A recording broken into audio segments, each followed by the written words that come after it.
दीपेंद्र सिंह हुड्डा जी, माननीय सदस्य श्री दीपेंद्र सिंह हुड्डा जी, 10 minutes please. अध्यक्ष महोदय, भाजपा सरकार के लगभग 7 वर्ष के कार्यकाल में अर्थव्यवस्था के क्षेत्र में कथनी और करनी में इस सरकार के बड़ा अंतर रहा है और ये बजट भी उस कथनी और करनी के अंतर को चरितार्थ करता है। आत्मनिर्भर भारत की बात करने वालों ने स्किल डेवलपमेंट का बजट घटाने का काम किया है।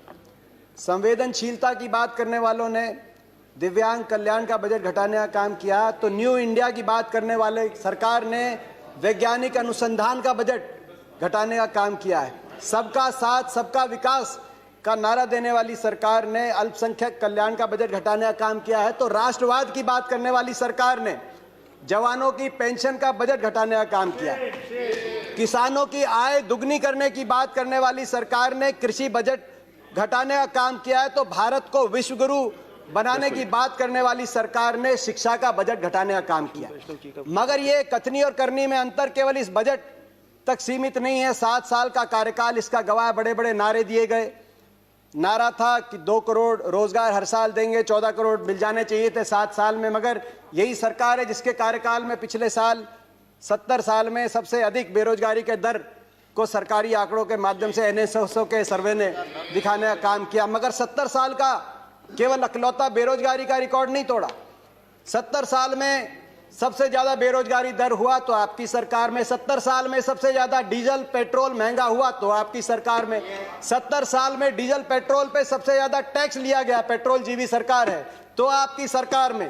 70 साल में रुपया डॉलर के मुकाबले में सबसे नीचे गिरा, सबसे रुपया सस्ता हुआ तो आपकी सरकार में। 70 साल में एनपीए के माध्यम से बैंक का कर्जा सबसे ज्यादा डूबा गया तो आपकी सरकार में। और 70 साल में गरीब अमीर के बीच में अंतर सबसे ज्यादा बढ़ा तो आपकी सरकार में। 1% सबसे अमीर व्यक्तियों के पास 73% संपत्ति। केवल कोरोना काल में 11 सबसे अमीर जो हिंदुस्तानी हैं उनकी संपत्ति में 13 लाख करोड़ का इजाफा। जो एमएसपी की हम मांग कर रहे हैं, एमएसपी को लागू करने में विशेषज्ञों का आकलन है, हरीश दामोदरन का एक लेख आया है कि वो केवल 1.5 से 2 लाख में, क्योंकि जितने खरीदा जाएगा कुछ बेचा भी जाएगा, 1.5 से 2 लाख के घाटे में एमएसपी पूरी तरीके से लागू की जा सकती है। अगर ये 13 लाख जो केवल कोरोना के टाइम में 11 सबसे अमीर हिंदुस्तानियों की संपत्ति में इजाफा हुआ, उसी पे आप टैक्स लगा दें तो जो किसान का एमएसपी का उसका पूरा कराने का काम आप कर सकते हैं। मैं कृषि पे आऊंगा। उम्मीद थी कि ये बजट किसानों को समर्पित होगा, क्योंकि जब आपकी अर्थव्यवस्था डगमगा गई थी कोरोना में तो किसान अपने हल को लेकर निकला था, ट्रैक्टर का स्टीयरिंग पकड़ के निकला था और अर्थव्यवस्था को बचाने का काम किया था। उस समय आपकी भोजन की व्यवस्था अबाधित किसान ने देने का काम किया था। लेकिन कृषि बजट को ही आपने घटा दिया 8.5%। कृषि कानून पे बड़ी चर्चा हुई। ये कहा गया कि आंदोलन के बारे में बात करिए, इन कानूनों में काला क्या है ये हमें नहीं बताया गया। मैं 2-3 बातें उसमें भी बताना चाहता हूं, काला क्या है। आपने कहा 11 राउंड बातचीत की हुई, किसान संगठनों ने कुछ काला नहीं बताया। नजरिए का फर्क है। आप इसको बड़े व्यवसायी के प्रॉफिट मार्जिन के नजरिए से देखते हैं या आप इसको किसान के जीवन मरण जीविका के नजरिए से देखते हैं। कहा गया कि बिन मांगे दिया गया, और बिन मांगे बहुत से कानून दिए गए थे। बाल कानून बिन मांगे दिया गया था, दहेज कानून, ट्रिपल तलाक बिन मांगे, कई बार अच्छे कानून बिन मांगे भी दिए जाते हैं। फर्क है उनमें और इसमें फर्क है। उनमें जिस वर्ग के लिए दिया गया वो वर्ग संघर्ष और आंदोलन के रास्ते पे नहीं आया। बाल कानून लागू हुआ तो दिल्ली को बच्चों ने नहीं घेरा बाल कानून वापस लिया जाए। दहेज का कानून आया तो महिलाएं धरने पे नहीं बैठी कि हमें दहेज देना है। मगर यहां जिस वर्ग के लिए आपने दिया वो वर्ग आज आपके दरवाजे पे आया, दिल्ली के आसपास लाखों की तादाद में बैठा है। आपने कहा मंडियां, अनुराग जी ने कहा मंडियां खत्म नहीं हुई। सही बात है, मंडी इसमें कोई प्रावधान नहीं मंडी समाप्त करने का। 2 मंडियां बन गई हैं, एक निजी मंडी जिसमें टैक्स नहीं लगेगा और एक सरकारी मंडी जिसमें टैक्स लगता है। 2 मंडी, एक देश एक विधान, एक देश एक संविधान, एक देश एक निशान, एक देश एक चुनाव, एक देश एक मार्केट। तो एक देश 2 मंडियां क्यों? किसान ही क्यों मिला आपको? एक मंडी। और ये जो टैक्स आप कह रहे टैक्स मुक्त कर दिया, टैक्स कौन देता है? खरीदार देता है इन मंडियों में टैक्स, किसान नहीं देता। पंजाब में 6.5%, हरियाणा में 4% और सरकार को देता है। हरियाणा पंजाब का आज ग्रामीण इंफ्रास्ट्रक्चर अच्छा क्यों है? हर गांव में अच्छी सड़कें क्यों हैं? क्योंकि ये जो टैक्स जाता है ग्रामीण इंफ्रास्ट्रक्चर और इन मंडियों के और किसानों के विकास के लिए इस टैक्स का इस्तेमाल होता है, इसीलिए आज पंजाब हरियाणा सबसे आगे। फिर बात आई कि एमएसपी खत्म। प्रधानमंत्री जी ने कहा एमएसपी थी, है और रहेगी।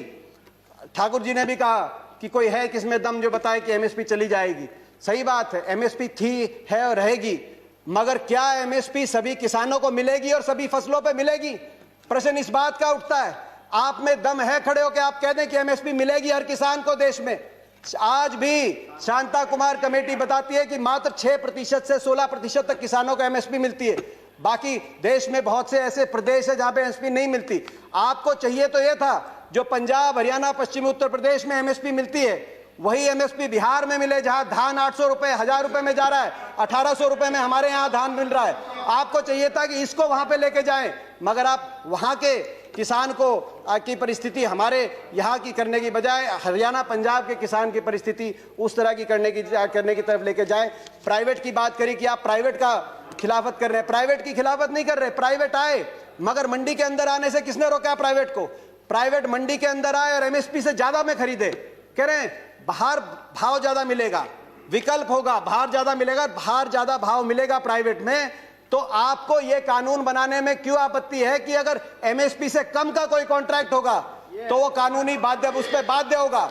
हरियाणा के अंदर 2007 में हमने कॉन्ट्रैक्ट अमेंडमेंट लाए एपीएमसी के अंदर, निजी अलाउ किया निजी कंपनियों को, मगर साथ में कानून लिख दिया कि अगर कॉन्ट्रैक्ट एमएसपी से नीचे किया जाएगा तो गैर कानूनी होगा और कानूनी कार्रवाई होगी जो लोग इस तरह का कॉन्ट्रैक्ट करते हैं।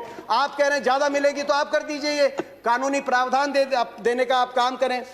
आपने कहा कि एक शरद पवार जी ने चिट्ठी लिखी थी, आपने कहा कि मुख्यमंत्रियों का समय हुड्डा कमेटी ने भी इसकी सिफारिश करी थी कि एपीएम सुधार हो, एपीएमसी एक्ट के अंदर बदलाव हो।